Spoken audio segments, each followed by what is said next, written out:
Good morning friends, আমি পুবালি। আশা করি আপনারা সবাই খুব ভালো আছেন। আমিও খুব ভালো আছি। তো যাই হোক, আজকে যা যা দৈনন্দিন কাজকর্ম আছে চলুন সেগুলো একটু শুরু করে দিই। তো চলুন দেরি না করে শুরু করে দিই, চলুন। তো প্রথমেই দেখুন এই যে আমার কাকড়ি গাছটা দেখেছেন কি সুন্দর হয়েছে। অ্যাকচুয়ালি এই গ্রো ব্যাগটার মধ্যে দুটো কাকড়ি গাছ কিন্তু একসাথে করেছি।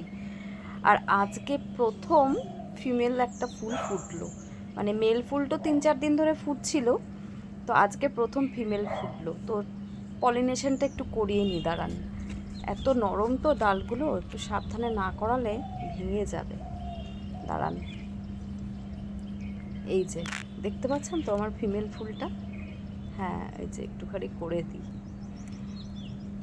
আসলে এটাকে এই শিম গাছগুলোর পাশেই রেখেছি, মানে আমি তো সেভাবে মাচা করি না, আমি বারবারই বলছি।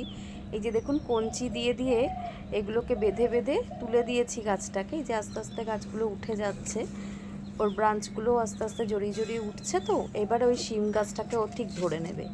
আর শিমের ফলন তো শেষ হওয়ার মুখেই, এখনও হচ্ছে কিছুদিন। যাই হোক, ওকে জড়িয়ে ধরে উঠে গেলে ও ততদিনে আবার উঠে গিয়ে ওখান থেকে আবার ও ওই মাচাটা ধরে নেবে। জাস্ট এইভাবেই করি আমি। আর এই যে আমার বাগানের আরেকটা নতুন সবজি জুকিনি, আপনাদের দেখিয়েছিলাম না, পলিনেশন করিয়েছিলাম।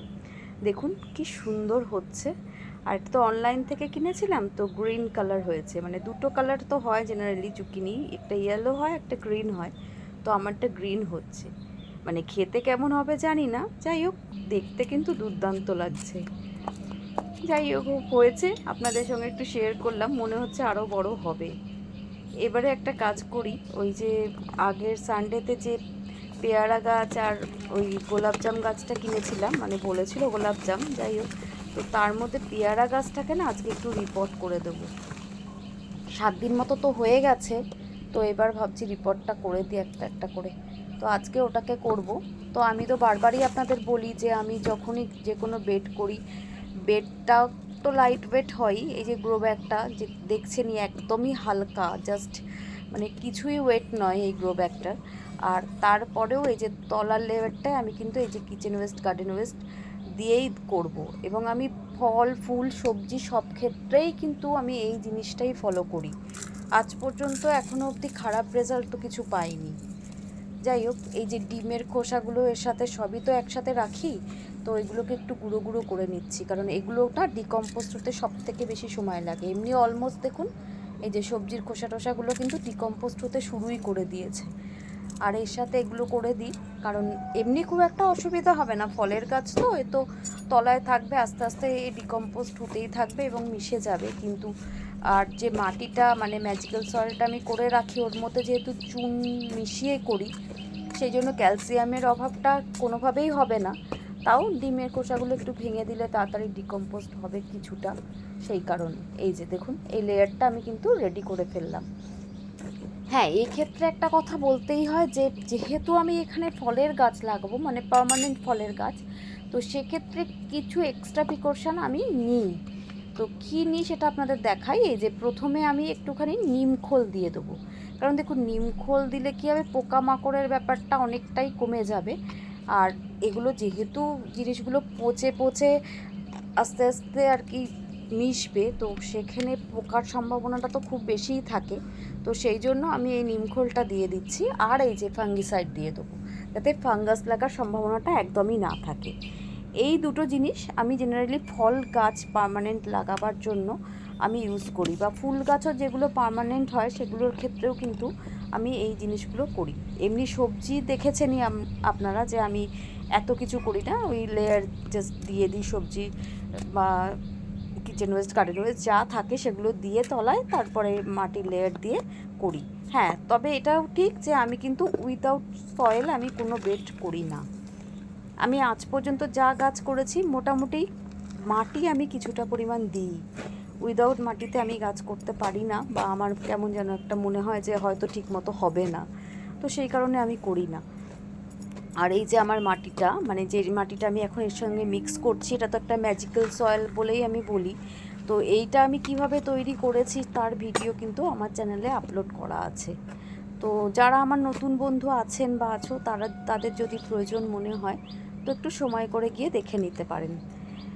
যাই হোক, এবার এইটাকে একটু চেপে চেপে দিতে হবে, কারণ সব সময় গাছ বসানোর ক্ষেত্রে মাটিটাকে কিন্তু চেপে চেপে দেওয়াটাই উচিত, কারণ নইলে পরে যে এয়ারগুলো ঢুকে যাবে যেগুলো শিকড়ের ক্ষেত্রে কিন্তু খুবই ক্ষতিকারক।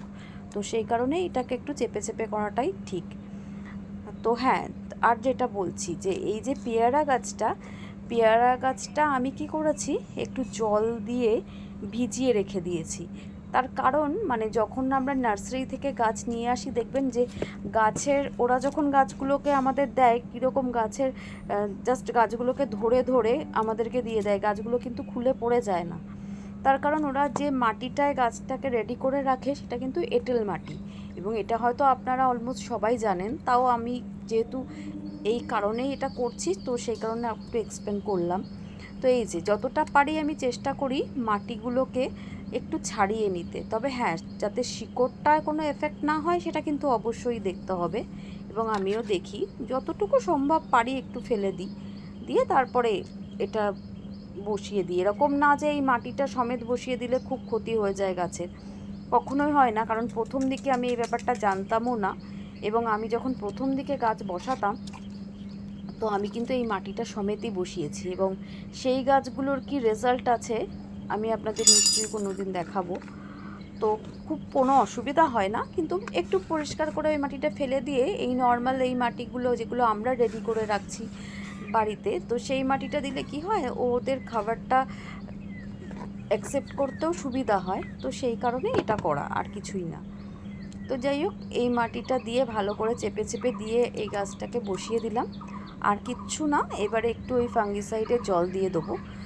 আর আমি এই খাবারটা মানে এই যে এই মাটিটায় তো পর্যাপ্ত পরিমাণে খাবার দেওয়া, প্লাস তলায় কিচেন ওয়েস্ট গার্ডেন ওয়েস্টটা দিই, এগুলোর কারণ একটাই, আমি এই যে গাছটাকে বসালাম না, এবার 2-3 মাস কোনো খাবার কিন্তু মানে কোনো সলিড খাবার ওর কিন্তু আর দরকার লাগবে না।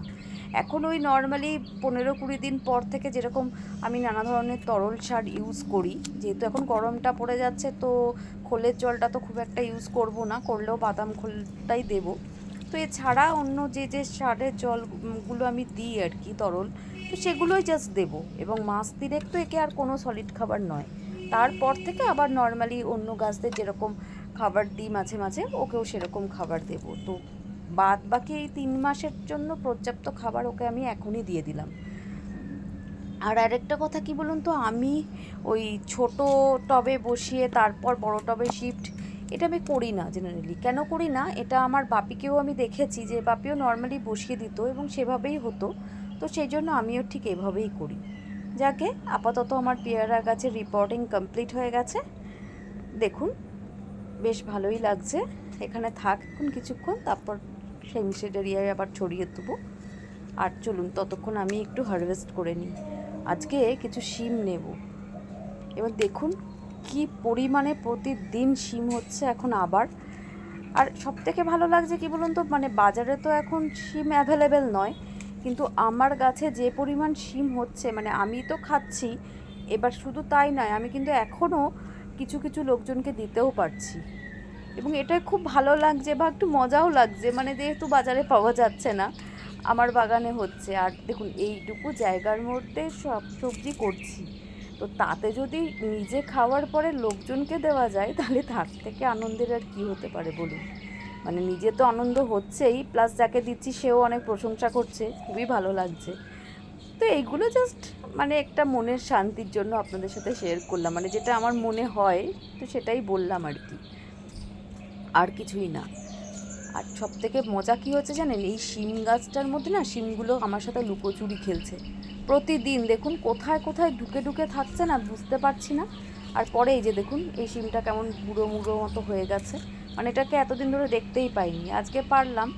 নিজের গাছের জিনিস বুড়ো হয়ে গেলে ভাল লাগে বলুন, যাকে তবু নিজের তো পেরে নিলাম। আর এবারে শিম আর নেই মনে হচ্ছে, চলুন এবারে একটু টমেটো পেরে নেব, মানে টমেটোগুলো অনেক পেকে গেছে, আর টমেটো তো একবারে শেষের দিকে 2-4টে করে থাকছে এখন, আর হচ্ছে ছোট ছোট, জানি না বড় হবে কি না। তো যাই হোক একটু অফ ক্যামেরা করে পেরে নিই, এমন ঝোপে ঝোপে রয়েছে না, এই যে পেরে নিয়েছি মোটামুটি 1 মুঠো মতো হয়েছে 5-6টা। এতেই যথেষ্ট। আর এই টমেটোটা দেখাই আপনাদের, এই যে দেখুন কেমন অর্ধেক খেয়ে চলে গেছে। কি জানি পাখি না কাঠবিড়ালি কে খেয়েছে, যাই হোক যে খেয়েছে খাক, আমিও কিছুটা খাচ্ছি, ওরাও কিছুটা খাক, কোনো অসুবিধা নেই। আর একটু লঙ্কা নিয়ে নিই, এটাও একটা দুর্দান্ত ব্যাপার হয়েছে জানেন তো।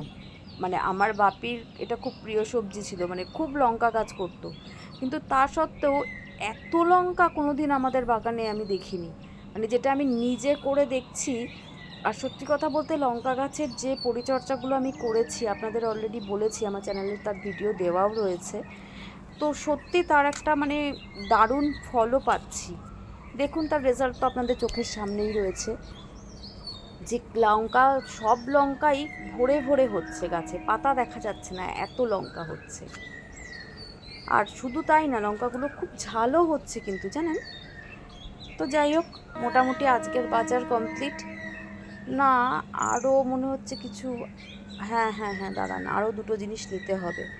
ওই বকফুল হয়েছে কটা, দাঁড়ান ওই বকফুল কটাও পেরেনি, কারণ কালকে বিকালেই দেখছিলাম, এখন না পেরে নিলে একদম পুরো নষ্ট হয়ে যাবে ফুলগুলো।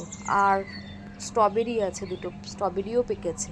অ্যাকচুয়ালি স্ট্রবেরি গাছগুলো এখন আর ছাদে রাখছি না, গরম পড়ে গেছে তো, ওই ব্যালকনির ওখানে নিয়ে গেছি তো, ওই জন্য মনে ছিল না, এখন মনে পড়লো, ওই দুটোও নিয়ে নেব। যাই হোক, এইগুলো পারতে পারতে ভিডিওটা তাহলে আজকে এখানেই শেষ করছি। যদি আপনাদের ভালো লেগে থাকে তাহলে অনেক অনেক ভালোবাসা দিয়ে আমার পাশে থাকবেন, আর একটু লাইক আর শেয়ার করে দেবেন। আর যারা আমার নতুন বন্ধু আছো বা আছেন, তাদেরও যদি ভিডিওটা ভালো লেগে থাকে তাহলে প্লিজ একটু সাবস্ক্রাইব করে বেল আইকনটা প্রেস করে দিও। খুব শীঘ্রই আবার নতুন ভিডিওর সাথে দেখা হবে। আজকের মতো তাহলে এইটুকুই, টাটা।